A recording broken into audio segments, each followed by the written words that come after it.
시청자 여러분 안녕하십니까? 김로벨TV 시작하겠습니다. 오늘은 오래간만에 리더십에 대해서 얘기해 보겠습니다. 원래 제가 이 채널을 시작할 때는 리더십 전문 채널로 하려고 그랬습니다. 근데 우리나라에서는 리더십에 대한 평가를 사람에 대한 평가로 인식하는 분들이 많기 때문에 어떤 업적을 중심으로 좋게 평가하면 그 사람을 싫어하는 사람들이 굉장히 비판을 하더라고요. 그래서 참 우리나라에서는 리더십 평가가 어렵다, 그런 생각이 좀 들었습니다. 최근 삼성전자 이재용 회장이 재판에서 5년 구형을 받았습니다. 그 내용은 아시겠지만 삼성물산과 제일모직 합병 과정에서 불법을 저지르고 부당이익을 취했다라는 혐의입니다. 그 기소된 게 2020년 6월인데 이제 와서야 1심 구형이 나온 거, 이것도 참 문제라고 봅니다. 너무 시간을 오래 끌었죠. 이 일을 보면서 저는 과연 리더란 무엇인가, 어떤 리더가 바람직한가, 그런 생각을 다시 한번 하게 됐고요. 또 그렇다면 그 밑에 사람들은 리더를 어떻게 보좌해야 되는가 하는 생각도 하게 되었습니다. 저야 뭐 평생을 월급쟁이로 살았기 때문에 과연 내가 조직원으로서 내가 속한 조직을 위해서 열심히 일했는가, 그런 반성도 한번 하게 되었습니다. 그래서 오늘은 리더와 뭐 부하라 그럴까요? 조직원에 대해서 한번 얘기해 보도록 하겠습니다.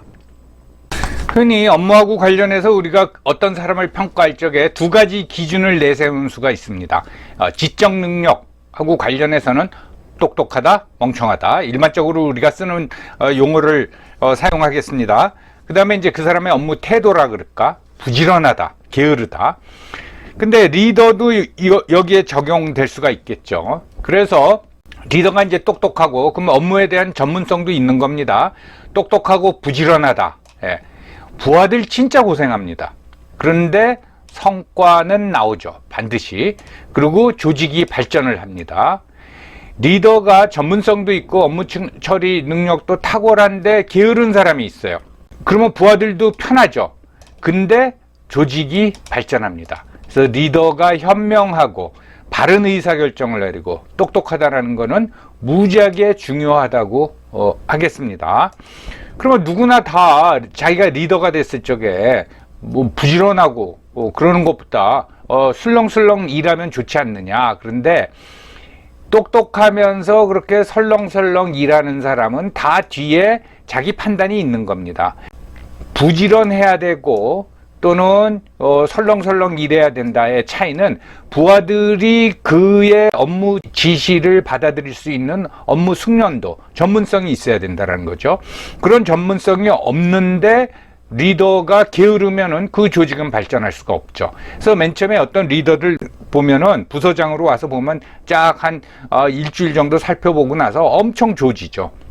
그래서 한 1년 지나서 부하들 직원들의 업무 숙련도를 확 올려놓으면 그때 이렇게 싹 뒤로 빠지는 사람들이 있습니다. 예, 그걸 잘 판단해야 된다고 보는 거고요. 부하들이 업무 숙련도도 높은데 부지런한 사람이 있어요. 이 사람은 뭐냐? 그건 그 사람의 캐릭터입니다. 바꾸기 참 힘듭니다. 자, 지적 능력, 뭐 소위 이제 흔한 말로 뭐 꼴통이다, 멍청하다. 그런데 부지런한 사람이 있어요. 그거야말로 밑에 사람들이 이제 개고생하는 거죠. 그러면서 성과는 안 나옵니다. 예, 이런 조직은 간신히 유지가 되거나 장기적으로는 쇠퇴할 수밖에 없습니다. 시키니까 일만 하는 거죠. 그렇지만 무슨 성과가 그렇게 많이 나는 건 아닙니다. 예, 그런데 멍청하면서도 또 게으른 사람이 있어요. 예, 그럼 부하들도 똑같이 따라서 합니다. 예, 그러니까 아주 근태가 굉장히 나빠지죠. 예, 이런 조직은 반드시 쇠퇴합니다.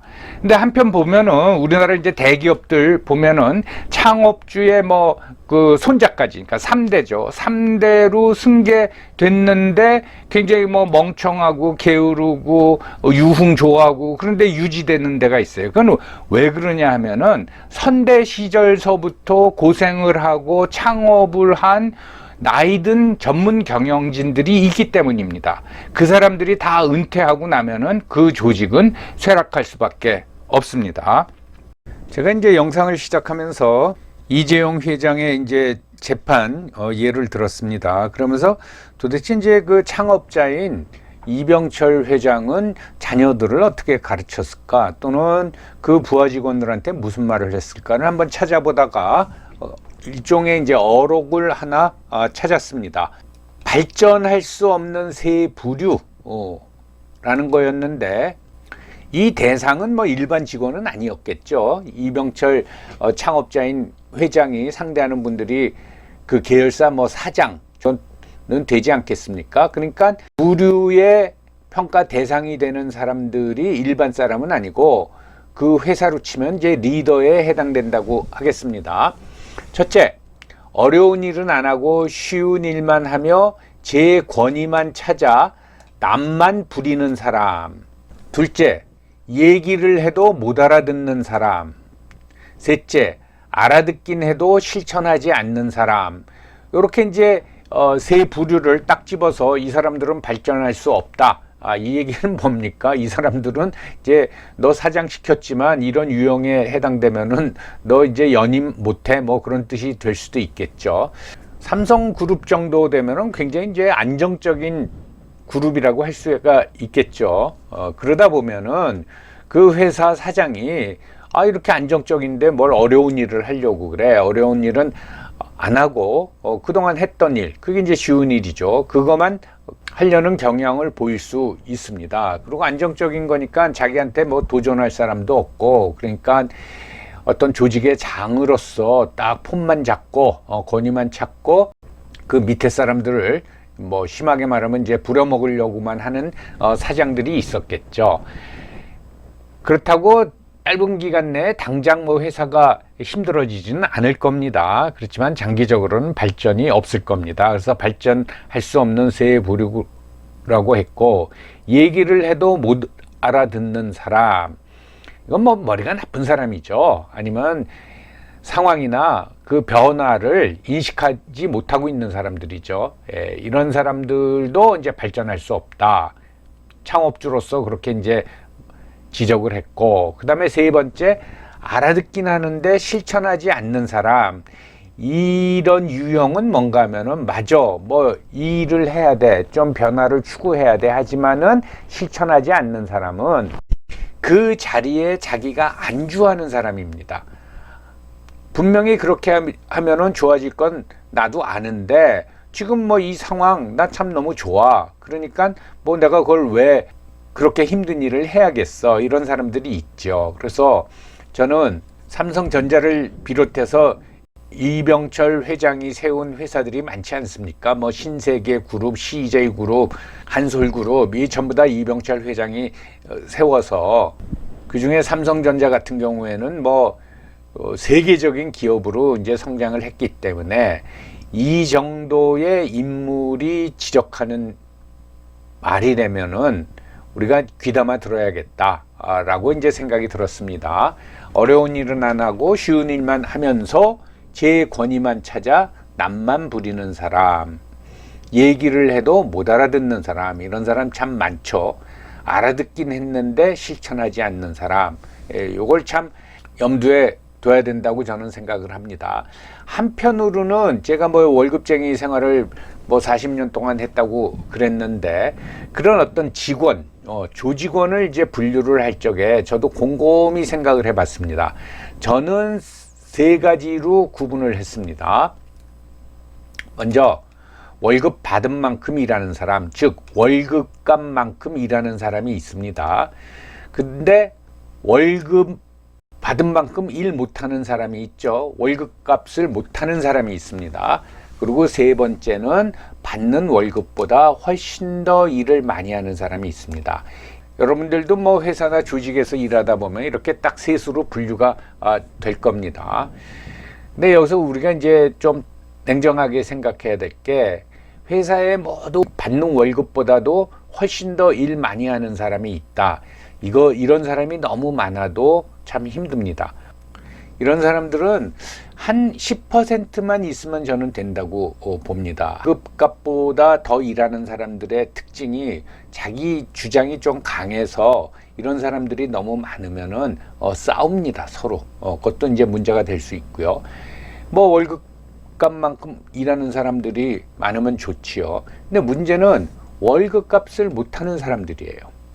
우리나라는 뭐 노동법이 강하고 또 온정주의가 강하기 때문에 이런 사람이 있어도 뭐 어떻게 하질 못하죠. 근데 참 문제는 이런 사람한테 일을 맡겨놓으면은 일을 다 망칩니다. 그래서 조직을 해치는 거죠.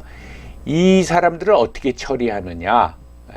이제 잭 웰치 같은 경우에는 그 기준을 하위 20%로 두고 제너럴 일렉트릭 그 계열사를 하위 20%에 해당하는 사람들을 전부 다 해고시켰습니다. 거기는 뭐 미국은 자유고용, 해고 사회니까 그게 가능하지만은 우리나라에서는 그건 뭐 거의 불가능하다고 봐야겠죠. 그래서 이 사람들을 어떻게 다독여서 조직에 융화시킬 수 있고 업무 능력을 배양할 수가 있느냐, 이게 가장 큰 문제라고 하겠습니다.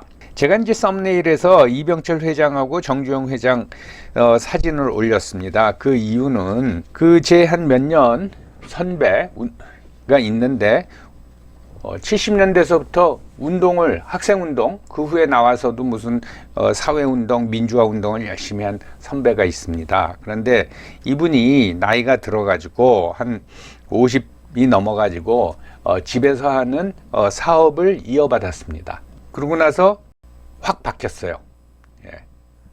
확 바뀌어가지고 아닌 말로 이제 좌파에서 우파로 완전히 전향을 했는데 몇 년 전에 재밌는 일이 있었습니다. 이 운동권 출신 선배가 지금은 이제 사업을 하고 있는데 이분이 이제 몸이 아파가지고 현대 아산병원에 이제 입원하게 됐습니다. 근데 환자복을 입고 병실에만 있을 수가 없으니까 이제 산책을 하러 병동을 왔다 갔다 하는데 그 1층에 정주영 회장의 흉상이 있었다고 합니다. 그래서 자기가 산책할 때마다 그 앞을 지나가면 꼭 아픈 몸이지만, 환자의 몸이지만은 정자세를 하고 깊숙이 머리와 허리를 숙여서 인사를 했다고 합니다. 자기가 사업을 직접 하다 보니까 이 조직을 관리하고 사업을 유지하고 또 그 발전시키는 게 얼마나 힘든 일인가를 깨닫고 그 다음부터는 기업인들을 존경하게 됐다, 이제 그 말씀입니다. 저도 뭐 월급만 받는 생활을 평생을 이제 해 온 거죠. 남이 주는 돈을 가지고 제가 생활한 겁니다. 그러면서 제가 결론을 내린 게, 그런 조직인은 월급을 주는데 충성하라. 그러니까 자기가 속해 있는 조직에 충성을 다해라. 그런데 그 조직이 정말 마음에 안 든다. 그리고 뭐 희망도 없는 것 같다. 리더도 개떡 같다. 그러면 거길 떠나야 됩니다. 그걸 뭐 안에서 욕하고 그럴 필요가 없습니다. 거길 떠나라. 그래서 저는 제 학생들 또 집안의 어린 조카들한테도 그 얘기를 합니다. 야, 월급 주는데 충성해. 너무 뭐 꼰대 같은 얘기일까요? 아무튼 오늘은 리더의 유형과 일하는 조직원으로서의 어떤 뭐 태도, 그거에 대해서 한번 여러분께 말씀을 드렸습니다. 시청해 주셔서 감사합니다.